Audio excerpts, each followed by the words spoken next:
Good day everyone! Samahan niyo ako ngayon to do some errands. Wow, errands? Kala mo talaga vlogger yan. Actually, makikipag-meet ako dun sa friend ko. Medyo late na nga ako niyan kaya nagmamadali na ako kasi andun na siya sa meeting place namin. So yung skincare skip na lang muna natin para hindi ako mapagalitan ni Frenny. Pero syempre, hindi makakalimutan yung sunscreen. Sunscreen is a must, lalo na ngayon, napakainit dito sa Korea.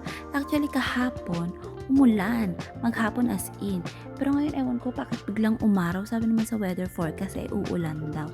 Pero anyway, ngayon na nga, nagmamadali na ako. Nag-double sunscreen ako. 50 yung una, 32 pangalawa yung primer ko.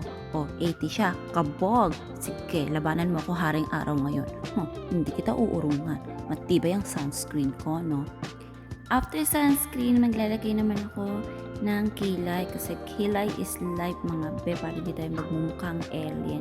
Alam niyo naman, kilay ko kalahati lang kasi siya. Ewan ko ba, asan ba ako nung nagbasabog ng kilay sa mundo? Bakit walang natira sa akin? Diba? Napakadamot. Ibabrush ko siya. Ayan, brush para pantay. Flake. On flake ang kilay natin mga pe. Lagay tayo ng lip tint para hindi tayo mukhang maputla. Kasi wala na tayong dugo, kakapuyat natin mga pe. Ano ginagawa ko sa gabi? Hindi ko rin alam eh. Pero basta hindi ako makatulog sa gabi. Ewan po kung bakit. Dodoble natin yung lipstick. Kasi kinakain ko yung lipstick ko, hindi ko alam bakit. O after nyan, yung buhok naman. Maglagay tayo ng oil. Oil ba tawag dyan? Ay, hindi. Basta, hair charot-charot. Suklayin lang natin ng maayos. So, nahirapan ako hanapin yung hati ng buhok ko. Nabisit ako, di ginulo ko na lang, di ba? Tapos magpulpo na lang tayo for final touch. Final touch. Para iwas hulas. Pulpo-pulpo tayo. Tapos, lipstick uli. Kasi nga, nawawala yung lipstick sa labi ko. Ewan ko ba, kailangan ko ata nung makapit na lipstick. Tapos makapit pa sa linta. Ayusin ko lang ng onti to. Magko-contact lens ka sana ako kaya lang naisip ko, wag na lang. Kaya nagpatak na lang ako sa mata ko kasi medyo malabo yung paningin ko, guys. Medyo mahapdi yan siya dyan. Naiiyak na ako. Tingnan nyo. Diba? Ang drama. Umagang-umaga ang drama ng buhay ko. At dahil hindi nga ako magko-contact lens, salamin na lang tayo para malinaw ang mata natin habang maglalakad tayo sa arawan. Paalis na ako niyan, nire-ready ko na lang yung mga dadalhin ko, di ba? Ngayon paalis na ako ng bahay. Wala tayong OOTD kasi di lang naman tayo sa kanto tatambay. At nalimutan ko pa nga magdala ng payong. Pakainit. Maglalakad pa lang naman ako mula sa bahay namin hanggang doon sa meeting place namin ng kaibigan ko. Yung school na yan, nakikita nyo yung middle school yan.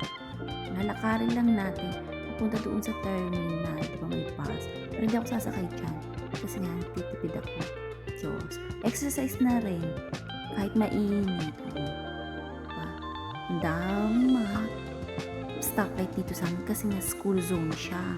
So, kailangan may mga stoplight. Meron pa din yung stoplight dun sa unahan. Wait lang kayo. Makikita nyo rin yun mamaya. Pakainit ako sa ate. Patago-tago siya dyan. Init na tuyo na agad na yung buhok ko. Kakaligo ko lang. Kaya nga din ako nagpo-blower eh. Kasi natutuyo din siya sa araw. Ito, dyan yung sa amin. Pinakamalapit na post office. Diyan ka pwede magpadala ng mga ano gusto mo ipadala. May ano din yan. International. Malapit lang sa amin. Walking distance lang yan. Tapos, onting lakad pa. Ito naman, park. Ito yung park sa amin. May fountain dyan eh. Every summer, pwede makaligo dyan yung mga bata. Pero dahil pasukan na ngayon at hindi na bakasyon ng mga bata, so walang naliligo. Pero pwede dyan maligo. Ayun o. Diba may fountain. Pwede maligo dyan. Tanggal init. Sabi sa yung staff rate yan naman. Kasi malapit kami sa school. Yung sa ate, opals na bulot siya. Kasi ayaw niyang maarawan.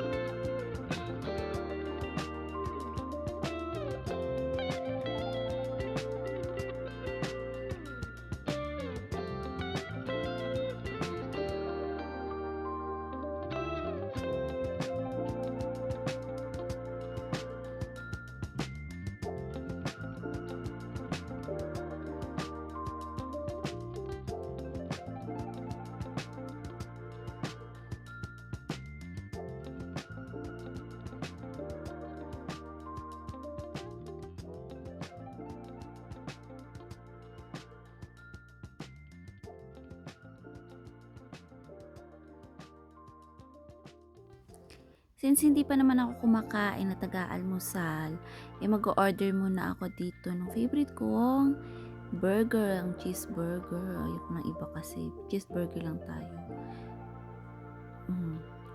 Ayun. Set na. With fries and coke na din yan. O, pera na natin.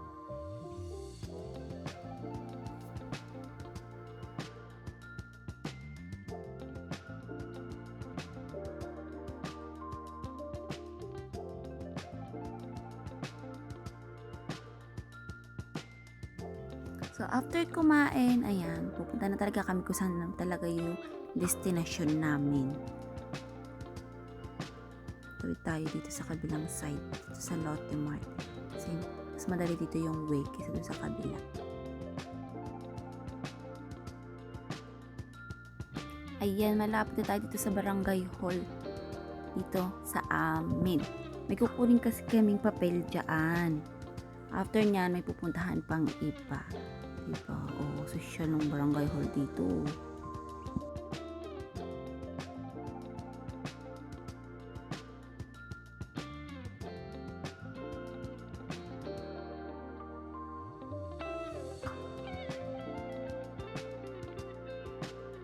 Yan yung Koreanong staff dun sa Barangay Hall.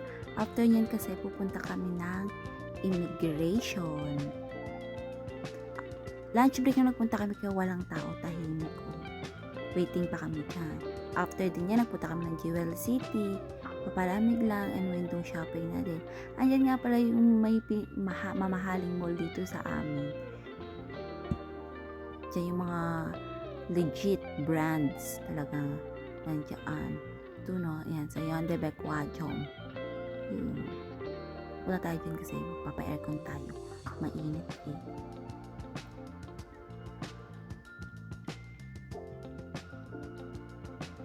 Pasok na tayo dito. Diba? Ang laki niyan sa loob. Tapos puro mamahalin. Yung tipong ayaw mo nang tingnan yung price. Kasi alam mong mahal. Ganon. Bababa kami kasi naghanap kami ng food court. Naggutom pa rin. Haba ng nalakad namin eh.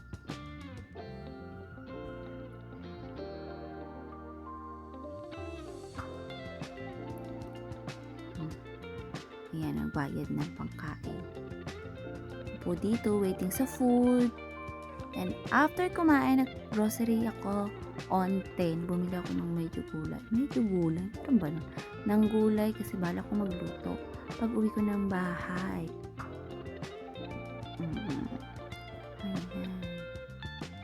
Nalimutan ko, basket pala.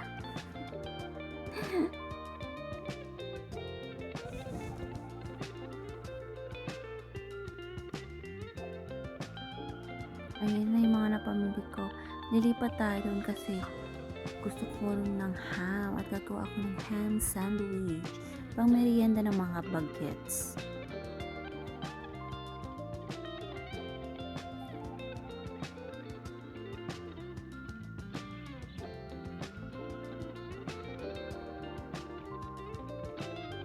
Ayun yung ham. Namimili pa ako dyan kung ito ang kukunin ko o itong isa. Ito na lang? Para dalawa? Ayan, papunta na tayo dun sa counter at magbabayad na tayo. Anya sa'yo ni? Ang ganda ng bati ko.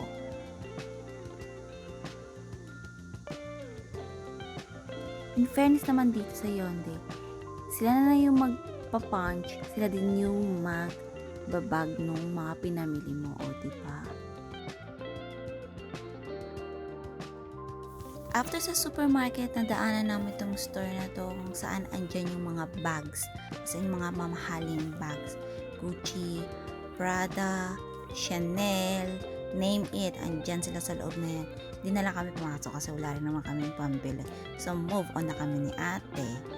Dito rin mga sapatos naman to. Mga branded din. Yung mga shoes ng Prada, shoes ng Gucci, andyan sila. Bigla kaming na-boring. So, lumabas na lang kami. Napag-isipan na lang namin uminom na lang ng kape. Kaya hahanap na lang kami ng coffee shop kung saan pwede na lang kami magmaritesan.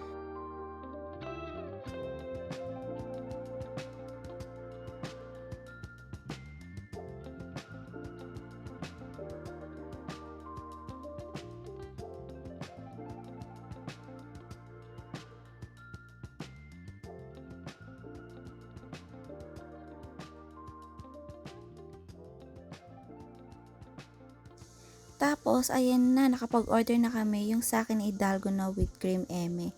Yung kay ate, grapefruit, ambot, ganun. Hindi niya type daw yung lasa, pero para sa akin, okay lang naman. At dahil nga nakapag-recharge na kami, ayan, umaatikabong maritesan na ang mga pinag-uusapan namin.